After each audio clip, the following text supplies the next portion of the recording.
Vai brilhar ou não vai? Já está brilhando, diga glória a Deus. Glória a Deus. Põe a mão no seu coração. Jesus, Pai, eu peço que o Senhor abençoe essa pessoa que aqui veio. Hoje é um dia especial, Senhor. Nós estamos na segunda reunião de propósito. De manhã, meu Deus, nós tivemos uma multidão de pessoas aqui. Eu louvo ao Senhor, meu Deus, pelas pessoas que o Senhor enviou, por essas que aqui estão.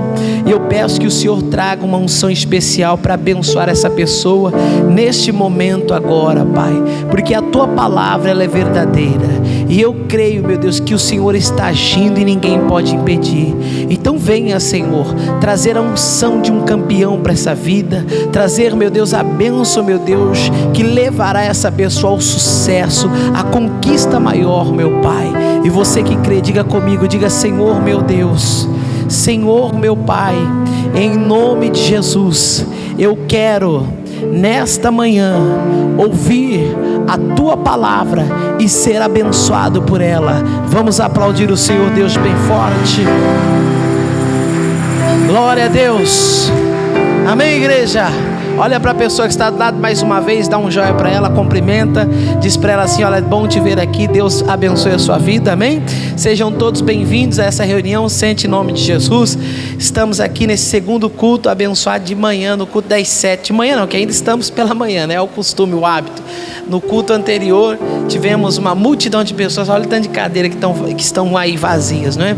Tivemos aí quase 70 pessoas, é o recorde depois da pandemia, né, pastor?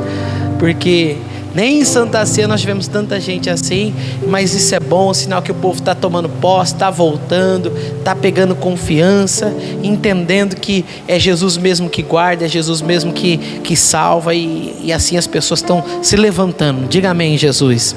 E você está aqui hoje para receber a bênção também. Foi bonito, irmãos, nós fizemos a oração, o povo passou determinando, operou Deus um milagre ali, e eu creio que Deus vai operar agora de manhã também, agora na sua vida também. É o costume, né? Parece que eu estou à noite, mas já tivemos a primeira reunião, agora é a segunda reunião, e eu creio que Deus vai abençoar também em nome de Jesus. Vamos à mensagem de Deus. Abra a sua Bíblia no primeiro livro dos Reis, no capítulo 11. Primeiro livro dos Reis, capítulo 11, versículo 3. Eu estava falando com as pessoas no culto anterior, no culto que tivemos, que muitas pessoas estão perdendo em terra abençoada. Que isso, pastor? A pessoa na terra do sucesso, ela está vivendo no fracasso, na derrota. A pessoa na terra da prosperidade, ela está falida. Na terra da saúde, ela está doente. Na terra, irmão, da alegria, ela está triste. Por quê, pastor? São vários motivos, mas eu quero citar pelo menos um dos motivos. Mas isso tem a ver também com o que eu preguei na sexta-feira. Quem veio sexta-feira, acompanhou aqui no estudo, que nós estamos fazendo toda sexta-feira, um estudo, né? É um propósito de uma vida de princípios. Aí toda sexta-feira eu entrego para a pessoa um papel, um estudo, e nesse estudo falo que a pessoa pode, que não pode. Cada dia a gente está aprendendo algo novo, e a gente vai aprendendo os princípios. E eu explicava para as pessoas um dos princípios muito importantes que temos, né, da parte de Deus, da vida cristã. E que princípio é esse, pastor? Sobre as companhias que você coloca ao seu lado, as pessoas que você se cerca. Irmão, tem muita gente que está amarrado, que está infeliz, prejudicado e destruído até mesmo nessa vida por causa das pessoas que convivem com ela. Eu sempre prego esse tema na igreja. Não sei se você já percebeu, eu já preguei esse tema umas 4 vezes só nessa igreja. Quer dizer, tem alguém que Deus está tentando falar com ela já faz um tempo, porque sempre essa palavra é lançada aqui, é pregada aqui. Sempre nós, em estudo, uma lição e outra, acaba chegando nesse ponto. Olha que coisa séria para a gente meditar aí, depois falar com Deus também. E o que acontece, irmãos? Teve uma irmã que contou testemunho, ela está ali, a Tamires, não é, Tamires? Vem aqui na frente aqui para o povo ver você. Ela e uma outra irmã contou testemunho, que foi a irmã Marli. E a Tamires contou um testemunho muito forte, e chamando ela aqui porque ela vai testemunhar. Ela estava contando que quantos anos você já tinha feito você fez uma prova, foi o Enem, o que foi? Você não falou isso. Ela fez uma prova para ser aprovada na faculdade, né? Tentando lá desconto na faculdade, e ela conseguiu uma bolsa onde ela tinha 100%, né, de desconto, quer dizer, valor integral, ela ia fazer a faculdade sem pagar nada. E aí ela contando que teve umas situações, não foi, Tamires? E aí ela não pôde naquele momento se dedicar e por fim ela não conseguiu ingressar na faculdade porque ela teve 2 perdas, não é? Uma atrás da outra, e isso mexeu com a estrutura emocional dela, também afetou um pouco a questão do relacionamento dela com as pessoas e aí ela não conseguiu ingressar na faculdade, passou o prazo, então automaticamente ela perdeu a bolsa. Só que ela foi lá na faculdade, não foi isso? Num ano você foi, um ano seguinte, 2 anos, como foi? 2 anos depois ela foi à faculdade e falou: olha, eu fiz aqui uma prova, eu consegui uma bolsa integral e eu queria que vocês me dessem novamente a oportunidade para cursar. Eu queria que vocês me dessem aí, restituíssem aquele 100% que eu obtive lá atrás. E a faculdade, a princípio, negou, né? Mas ela chegou diante de Deus e falou: não, Deus, essa foi uma porta que o Senhor abriu, e a porta que Deus abre, ninguém fecha, e a porta que Deus fecha, ninguém abre. E ela foi e recebeu lá o não da faculdade. Passou mais um ano, não foi, Tamires? No mesmo ano ainda.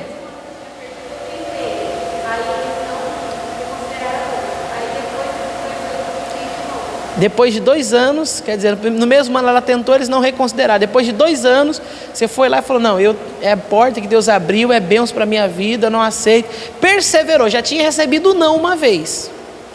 Bateu de novo na porta da faculdade e falou: eu quero que vocês revejam a situação, eu quero que vocês me deem as condições de estudar, eu quero que vocês me deem. E aí a faculdade, depois de 2 anos, reconsiderou o pedido dela, e ela vai começar, já começou e está vivendo mais um sonho da vida dela. Vamos aplaudir o Senhor Deus, irmão. Olha que bonito. Não é um testemunho bonito? É ou não é, igreja? Sim ou não?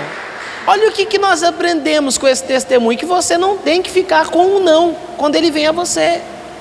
Você não pode se entregar quando uma porta se fecha. Por quê? Porque Deus abriu. E a porta que Deus abre, você tem que bater de novo. Opa, tem que insistir. Não vou aceitar. Foi o que ela fez. Ela perseverou, falou: não, eu quero que vocês reconsiderem. Eu passei. E não foi nem preciso brigar na justiça, hein? E ontem mesmo, por incrível que pareça, eu estava conversando isso com o Gabriel e com o Vinícius falando para mim: não, pastor, eu passei para psicologia, e eu tinha que pagar um valorzinho, quase nada, quase 100%, pastor, eu passei. Falei: então, por que você não fez a faculdade? E ele falou lá, falei: não, você tem que voltar, vai lá, busca, tenta reconsiderar lá. E ele falou: será que vai dar certo? Agora está aí, ó. Ouviu a companheira, a irmã de igreja falar que depois de 2 anos foi lá e conseguiu. Por que ele não vai conseguir? Basta ele ter a mesma perseverança e a mesma o que, igreja? Fé. Ter a mesma fé, ter a mesma perseverança, porque o Deus é o mesmo. E um pai, ele não faz acepção de filho. O que ele dá para um filho, ele quer dar para o outro. Quem está entendendo, diga amém. Então, irmão, pega esse testemunho para você também. Coloca no teu coração. Porque talvez você já desistiu de algo, já até enterrou um sonho seu, e não é a hora de sepultar, não. Por quê, pastor? É hora de reviver, é hora de ressuscitar, é hora de trazer de volta. Diga amém, Jesus. Não pode permitir que o diabo, irmão, roube de você a sua bênção. Agora, o que eu quero falar com você? O porquê que o diabo consegue muitas das vezes amarrar a nossa vida? Por que muita gente que nasceu para ter o sucesso não está tendo sucesso? Aí tem tudo a ver com o que eu falei anteriormente. Companhia. De quem você se cerca. É princípio isso, irmão. Isso é princípio bíblico. Às vezes vem uma pessoa, pode ser o pastor, que é um amigo, né? Ele é pastor, mas é amigo. Irmão, não anda com essa pessoa, cuidado, não vai te fazer bem, orienta. Mas é o pastor, de um jeito ou de outro é um homem falando. Aí vem o pai, porque tem muito isso, né? Esse culto aqui tinha que ser para os jovens, porque jovem tem esse negócio, eu já fui jovem. O pai fala e o jovem acha que é tudo exagero. Para que esse exagero? Para que isso? O filho é assim.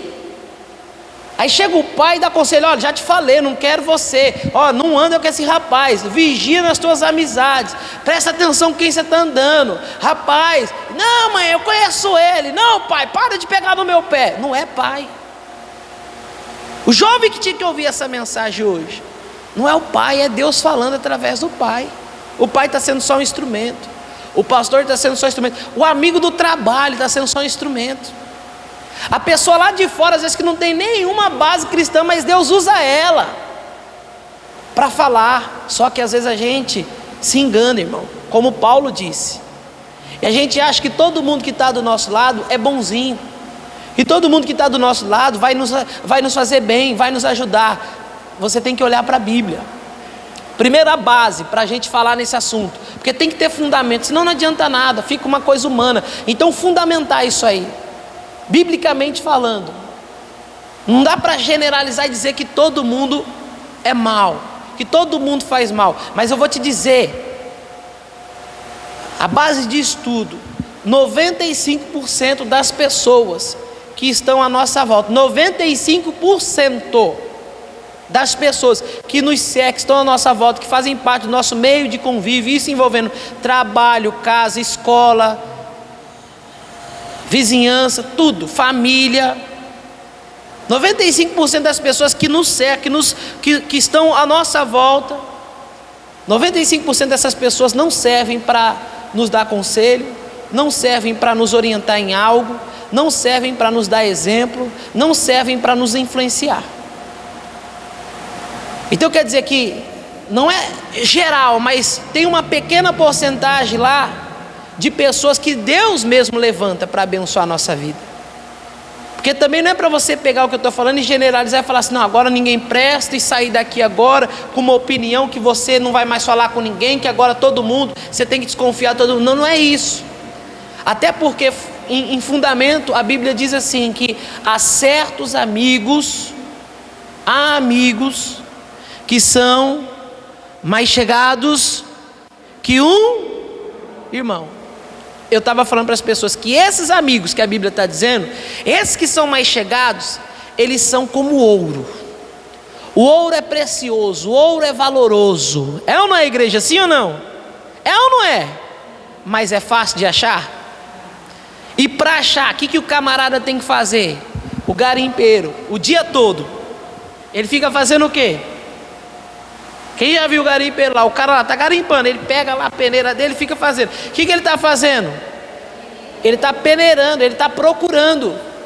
E ali ele está selecionando aquilo que tem valor. Você tem que começar, irmão, a entender que você tem que peneirar também. Você tem que garimpar as suas amizades. Você tem que começar a selecionar as pessoas a qual você dá ouvido, a qual você coloca na tua mesa. Você tem que começar a selecionar as pessoas que você coloca à sua volta. Você tem que começar a selecionar os conselhos que são oferecidos a você. Você tem que começar a selecionar, irmão, tudo aquilo que vem de fora. Porque, pastor, nem tudo aquilo que vem de fora faz bem. Ah, mas veio do fulano, não importa. Às vezes você tem até uma afeição por ele, mas ele não serve como alguém para te dar conselho, como alguém para falar com você, porque muitas das vezes essa pessoa pode te influenciar para fazer o que é mal diante de quem? De Deus. Talvez o que ela te diga a fazer não seja nem mal, errado aos olhos humanos, é até legal, mas espiritualmente isso é bom? Isso é o que Deus quer? É o que Deus espera? Então a gente tem que começar a ter essa percepção, essa sensibilidade. Eu explicava que a nossa peneira, espiritualmente falando, são os nossos olhos e os nossos ouvidos. Por quê? É com os olhos que você vai ver quem é bom e quem é ruim. É com os ouvidos que você vai perceber, irmão, quem é bom e quem é o quê? Ruim para a sua vida. O Espírito Santo vai usar. Ele vai mostrar. Mas tem pessoa, irmão, que age como louca nessa vida. Como assim, pastor? Porque é só uma pessoa que é louca, que despreza aquilo que o Espírito Santo fala, que é aquela vozinha que vem, que é aquela coisa que surge no nosso coração. Ali é o Espírito Santo trabalhando.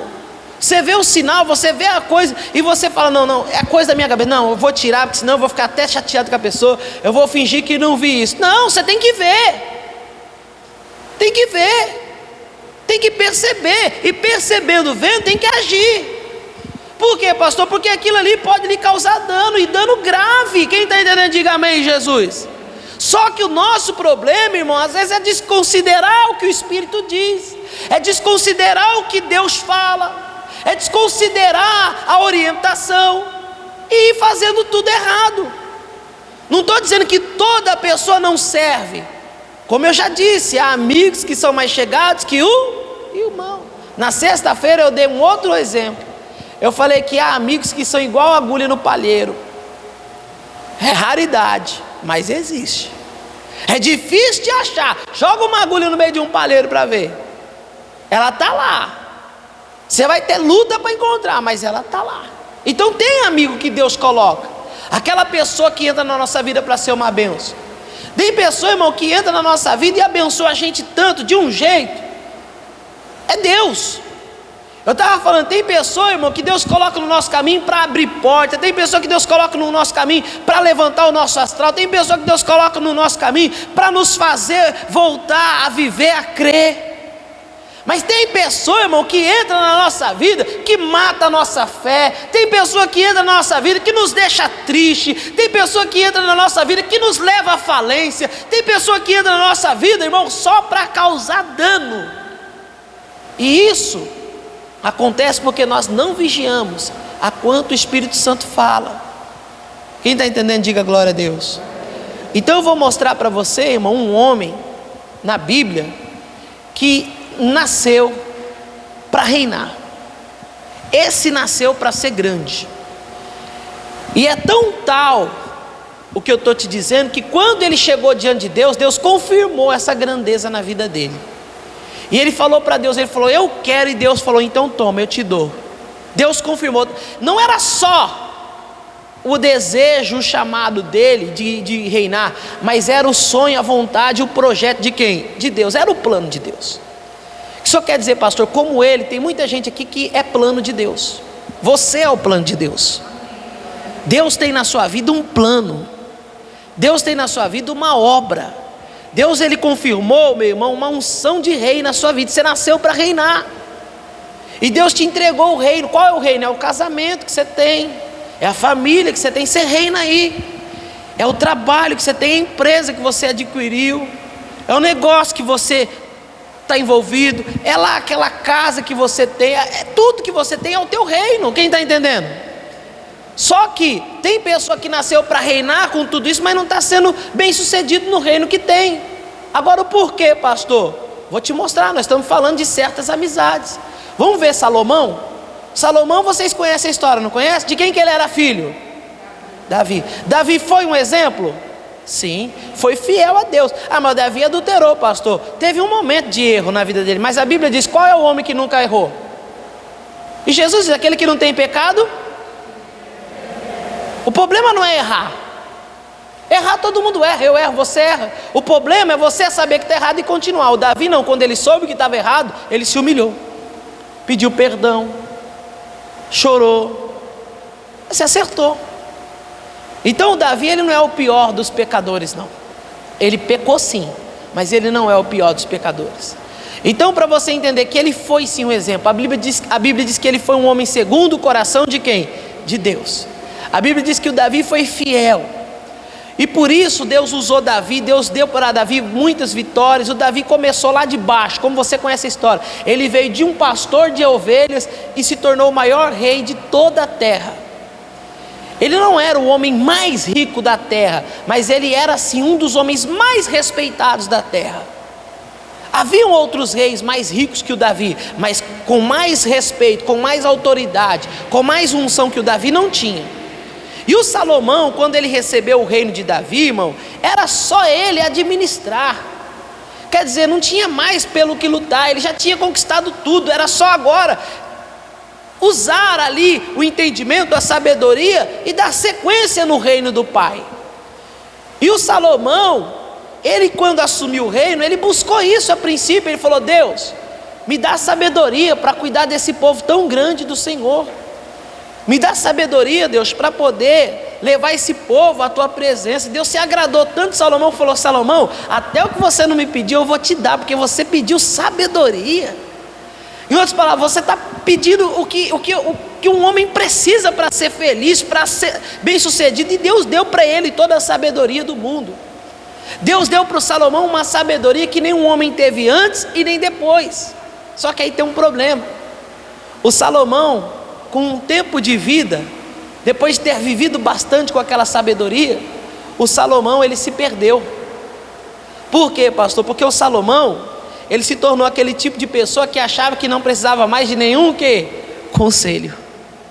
E tem gente que se tornou sábio na vida, tem gente que aprendeu muita coisa, tem gente que já viveu muita coisa, mas não é porque você é sábio, que você já viveu, porque viu, que você não precisa de um conselho, que você não precisa de uma orientação, que você não precisa de um entendimento.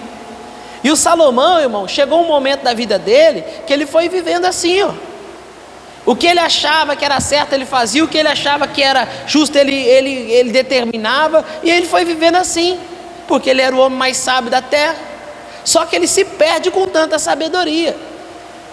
E o Salomão não tinha mais necessidade de nada, era só agora cuidar da herança, porque ele recebeu uma boa herança. Só que para ele era pouco. E aí ele queria ser o homem mais rico da terra, colocou isso no coração dele: eu vou ser o homem mais rico da terra, eu vou ser o homem mais poderoso, eu vou ser o homem mais famoso. Ele conseguiu ser o homem mais famoso de toda a terra? Sim ou não? Sim. A Bíblia fala que em capítulo 4 de Reis, que o Salomão se tornou o rei mais famoso da terra. Todos os reis de outros reinos vinham ver Salomão. A sabedoria, a fama de Salomão foi longe, chegou até lá no reino mais poderoso que existia, que era o reino da rainha Sabá. E ela veio só para ver se tudo que falava daquele homem era verdade. E quando chegou, tudo que falava dele não era verdade, porque era muito mais. E ela viu com os olhos dela. Para você entender, irmãos, ele colocou isso como um alvo dele. Mas aí que está, para atingir o alvo dele, ele se perde. Por quê, pastor? Porque para chegar onde ele queria, ele teve que se cercar de muitas pessoas. No mínimo, Salomão teve ali 700 esposas. Que é isso, pastor? O homem casou-se 700 vezes. Haja dedo para colocar tanta aliança.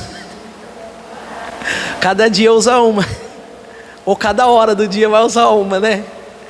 Mas na verdade a aliança era feita ali, diante de uma autoridade, um sacerdote, diante dos legisladores dos países, né? Vinha lá o representante, segundo as leis, as tradições, fazia o casamento ali, oficiava-se a situação. Então o que isso quer dizer, pastor? Que nem todas as mulheres de Salomão, as que ele se casou, ele consumou, ele teve vida com elas, vida de homem e mulher. Muitos dos casamentos dele foram casamentos políticos que tinham influência no comércio. Então o Salomão, ele buscava ter passagem livre por toda a terra. Salomão queria ter, irmão, influência, bom relacionamento com todas as nações. Então a única maneira de você ter isso era fazendo com as nações o quê? Um casamento. Então ele teve quantas esposas? 700. Se não bastasse ter 700 mulheres, o camarada ainda tem a ousadia de arrumar para ele 300 concubinas. Que é isso, pastor? Ele tinha 300 amantes. Ele tinha 700 mulheres para cuidar e ainda tinha 300 amantes. Naquele tempo podia, viu? E hoje? Hoje você pode ter só uma e ainda, se Deus te der, diga glória a Deus. Porque se enroscar com algo que Deus não te deu, irmão, você vai ver que luta que você vai trazer para a tua vida. Assim, tanto o homem como a mulher. E o Salomão não, ele teve 700 esposas e 300 concubinas. No total dá quantas mulheres aí na vida desse Salomão? Depois diz que mulher não presta. Mulher é uma bênção, irmão. Mas foi ela que acabou com a vida de Salomão, irmão. Porque olha só o que nós vamos ler agora. 1 Reis 11:3. Vamos ler? Olha aí, irmão, para você entender, ó. 1 Reis, capítulo 11. Falei, não abri aqui a Bíblia. Capítulo 11, é o versículo 3. Olha aí para você ver, ó. Vamos lá? Acharam aí? Está na tela. Salomão, quero que você leia comigo. Casou com, vai lá? 700 o quê? Ele teve 700 casamentos. Olha isso. E também teve, além dos 700 casamentos, o que mais? 300 concubinas, que eram as amantes. Aquelas mulheres que o Salomão tinha lá só para uma diversão, um lazer, as mulheres que ele tinha só para passar um momento com ele. Salomão tinha isso. Olha só para você ver. Elas fizeram, está escrito aí, ó. Elas fizeram. Não foi outras pessoas, foram elas. As mulheres que Salomão arrumou, elas fizeram. Vamos ler? Com que ele o quê? Se afastasse de quem? De Deus. E quando ele já estava velho, fizeram com que o seu coração se voltasse para quem? Para deuses estrangeiros. Ele não foi o quê? Fiel ao Senhor, seu Deus. Como Davi, o seu pai, havia o quê? Então você vê, irmão, que por um bom tempo da vida de Salomão, até ele envelhecer, ele foi um homem extremamente fiel a quem? A Deus. Depois de muitos anos vividos, Salomão, cheio de sabedoria, achou que ele podia fazer as coisas do jeito dele, que não precisava mais de um conselho, que não precisava mais de uma orientação. E aí, irmão, Salomão vai casando com um, vai casando com outro, vai casando com um, vai casando com outro. Você viu, se tornou no total 700 mulheres, 700 alianças, 700 pactos. E com isso ele vai trazer outras culturas para o reino dele, ele vai trazer outras maneiras, outros modos, outros deuses. E pelo convívio, você está lendo, que ele teve com essas mulheres, ele se afastou de quem? De Deus. Mas deixa eu te fazer uma pergunta. Se o Salomão tivesse escolhido casar com uma só mulher na vida, se ele tivesse escolhido talvez casar com 10, porque o rei podia ter até quantas ele quisesse, mas se ele quisesse 10, mas de Jerusalém, sem ser nenhuma estrangeira, sem ser nenhuma de fora, ele teria tido esse problema? Teria? Não, porque seriam pessoas que falavam a mesma língua que ele, e tinham a mesma fé, tinham a mesma cultura, e tinham o mesmo entendimento. Mas o Salomão, irmãos, ele se mistura com outros povos, com outras nações. O Salomão, ele vai se cercar de pessoas, de diversos lugares, de diversos posicionamentos no coração, diversos pensamentos. E aí, pastor? Aí ele vai se perder. O Salomão não soube fazer o que eu estou tentando mostrar para você. Ele não soube peneirar. Ele não precisava daquilo, ele era herdeiro de um grande reino, ele era herdeiro já de uma fortuna. E ele, com isso, ele perde o quê? O reino. Porque lá na frente, Deus vai fazer assim com o reino de Salomão. Deus vai pegar o reino de Salomão e vai fazer o que, igreja? Ó, vai rasgar. Aí o reino que era um reino de 12 tribos, fica aqui, ó. Essa aqui para o inimigo de Salomão e essa aqui para o filho dele. E ó, o filho dele ainda tem que louvar a Deus que ficou com uma naçãozinha, com uma pequena tribo com ele. Por que que ainda ficou? Porque Deus teve misericórdia de Salomão? Porque Deus teve amor por Salomão? Não. Por causa da aliança que Deus tinha feito com o pai de Salomão, Davi. E Deus fez um juramento para o pai de Salomão, para o Davi. Falou: olha, Davi, por todo o tempo o seu sangue reinará. Os seus descendentes se assentarão no trono de Israel. Então, por causa de uma promessa que Deus tinha na vida de Davi, Salomão ainda teve um pedacinho do reino. O que o senhor quer dizer, pastor? Que tem gente, irmão, que ainda não perdeu tudo nessa vida, por causa de alguém que está dobrando o joelho por ela, que está orando pela vida dela, que está buscando a Deus, ou que Deus deu para ela uma promessa. Porque se for depender daquilo que ela faz, daquilo que ela, do modo como ela vive, ela já perdeu tudo, inclusive até a salvação. E tem muitas pessoas, irmãos.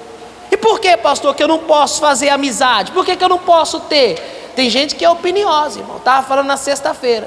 Tem gente que é tão opiniosa que fala assim: não, porque se for para mim ter que cortar amizade com fulano, se for para mim ter que cortar o relacionamento com tal ciclano, eu não vou querer mais saber de igreja. Porque eu não entrei na igreja para perder a amizade de ninguém. A igreja não te manda acabar a amizade com ninguém. Ao contrário, a igreja ensina você a valorizar os verdadeiros amigos. Mas você aprende não na igreja, mas na palavra, como princípio de Deus, que há certas amizades que você tem que se abdicar, que há certas pessoas que você tem que tirar de perto de você. Por quê, pastor? Vão te fazer mal. Vamos lá, abra sua Bíblia em Êxodo para você ver. Êxodo capítulo 34, versículo 12. Êxodo capítulo 34, versículo 12. Da tradução normal agora. Aí na sua Bíblia mesmo.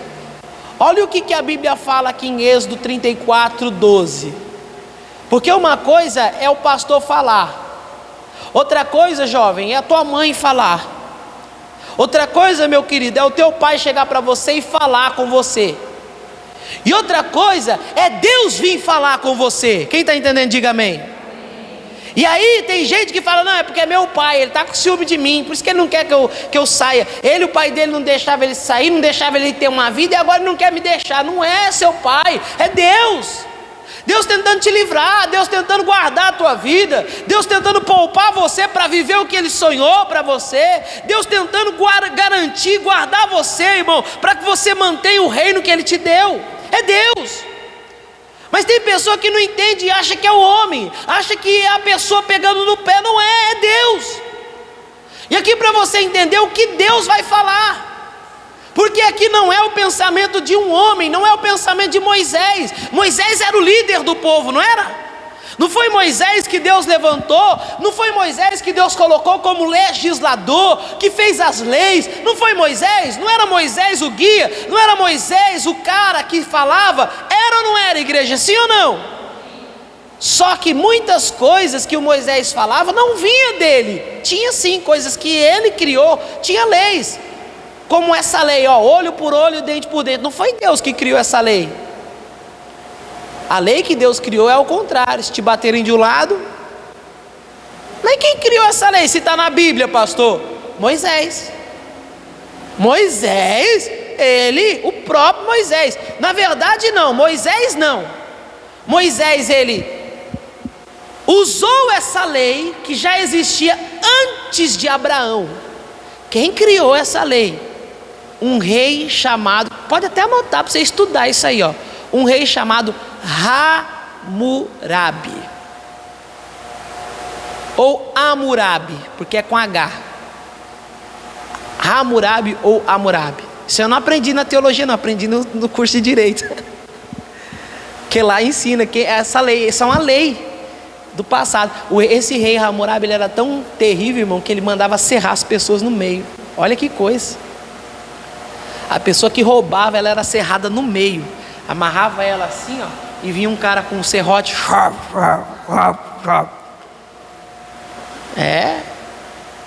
Às vezes a gente estuda a lei hoje, fala que a lei é perversa. Perversa era a lei do passado. Arrancava a bola do olho do cidadão e ficava lá o cidadão sem o olho. Cortava as duas mãos. Coisa séria. Queimava na fogueira. Crucificava. Hoje o cidadão tem ar-condicionado na cadeia, se brincar. Mas voltando aqui. Então Moisés, ele era o líder, mas não foi ele que inventou isso. Aqui foi Deus. Um dia, Deus, antes de colocar o povo na terra prometida, na terra que emanava leite e mel, Deus parou o povo, fez uma reunião, e Deus veio falar com o povo. E Deus trouxe essa palavra aqui, essa aqui é a palavra de Deus. Deus trouxe uma orientação, um conselho para o povo. Porque presta atenção, irmãos, antes da gente ler.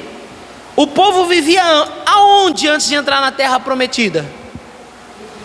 No Egito. Exato. O Egito era um lugar bom ou ruim? Péssimo, porque no Egito eles trabalhavam, mas não tinham nada. Eles eram o quê? Escravos. Indo para essa terra, eles iam trabalhar pouco e iam ter, porque a terra era deles. E a terra, ela era muito fértil, abençoada. Os frutos dessa terra eram do tamanho de um homem. A terra era boa. Então qualquer pessoa nessa terra ficaria rica. Qualquer pessoa que habitasse nessa terra iria se dar bem na vida. Você concorda, sim ou não? Mas você acredita que com toda essa fartura, com todos esses benefícios desse solo sagrado, tinha gente que poderia não ter nada e viver pior do que ainda no Egito? Ah, não é possível, pastor? Sim. E para isso não acontecer, Deus chamou o povo e fez essa reunião e deu essa palavra. Então ele falou: essa é a minha vontade, isso é o que eu digo, não o que Moisés fala, não o que o pai de vocês fala, mas eu, o Senhor, digo. E ele falou o que? Guarda-te, vamos ler? Guarda-te, vamos lá, igreja, que não o que? Faças conserto, palavra conserto, sinônimo de aliança, sinônimo de amizade, laço. Você está entendendo? Contrato, é isso. Então quando Deus chama o povo, ele fala: olha, vocês vão se guardar, hein? Não é para chegar lá e já ir fazendo conserto, aliança. Não é para chegar lá e já ir se familiarizando e adotando os costumes e tomando o povo como amiguinho, porque essa terra ainda era habitada por jebuseus, queneus, ferezeus, amorreus, cananeus. Tinha povo habitando essa terra e eles tinham com eles tradições, costumes, leis, mandamentos, segmentos, tudo eles tinham. Mas nada do que eles tinham servia para aqueles que eram de quem? O que o mundo tem não serve para você, irmão. O que muitas pessoas têm não serve para você. Mas ela tem sucesso, pastor, é dela. O teu sucesso não está nela, o teu sucesso está no Senhor. Está entendendo? Diga amém. Então Deus falou: vocês não vão fazer aliança, não vão fazer conserto. Em outras palavras, não vão fazer amizades com os moradores da terra, aonde hás do que? De entrar. Deus proíbe. Agora eu vou te fazer uma pergunta: por que Deus faz isso? É fácil de entender. Porque Deus, ele é extremamente ciumento. Porque Deus, ele não divide nada com ninguém. Deus quer tudo para ele. Essa é a natureza de Deus, é ou não é? Não é assim que Deus é? É esse Deus que você conhece? Que quer tudo para ele? Que não divide nada com ninguém? É esse Deus que você conhece? Que é ciumento igual alguns maridos ou esposa que tem? Chegou 10 minutos atrasado, pronto, hoje você já não fala mais comigo. Deixa eu ver seu celular. Não tem nada no meu celular. Vai dormir no sofá. Deus não é ciumento, porque isso é da natureza humana. Se não é por ciúmes, se não é porque ele quer só para ele, é porque então, pastor? É fato, irmão. É porque Deus, ele conhece o amanhã. Deus prevê. Deus conhece uma coisa que o homem não conhece, que é o que, igreja? O coração. Deus sabe o que eu vou fazer amanhã, irmão. Eu não sei. Deus sabe o que eu vou fazer daqui a um ano. Eu não sei. Eu suponho, mas Deus sabe de fato que vai ser. Não, Deus não sabe. Deus sabe, ele é Deus. Ele é onisciente, onipresente, onipotente. Ele conhece toda a ciência humana, ele conhece todo o desígnio do coração humano. Ele sabia. Então, por saber, ele dá essa orientação. Mas qual a razão, pastor? Tem que ter uma razão. Não é simples chegar e falar: corta amizade, corta laço, vigia. Qual é o fundamento disso? Por que isso? Está aí, dois porquê, duas razões. Vamos lá. O que diz? Guarda-te que não faças concerto com os moradores da terra onde has de entrar. Continua. Vamos lá. Olha a razão aí. A primeira, anota, para que não seja o que, igreja? Por laço no meio de ti, na tua vida. Aí ele falou: Ele explicou para que isso não seja um laço na tua vida. Eu expliquei para as pessoas, até usei uma ilustração. Quem aqui já morou no interior, no sítio, já conviveu, já viu assim, já teve uma passagem dessas na vida? Quem já fez isso? Olha esse culto, mais gente. Quem já uma vez laçou um bezerro, um bode, um cabrito, um cachorro, um gato? Quem já laçou alguma coisa? Eu falei que já laçou bezerro, bode, ninguém não. Quando eu falei o gato, o irmão levantou a mão, brincou de laçar gato, né? É brincadeira. Mas vai lá, o cara lá, o açougueiro, no interior é assim, até hoje é assim. Vai lá, o açougueiro não é igual o frigorífico, que o cara chega, não, ele tem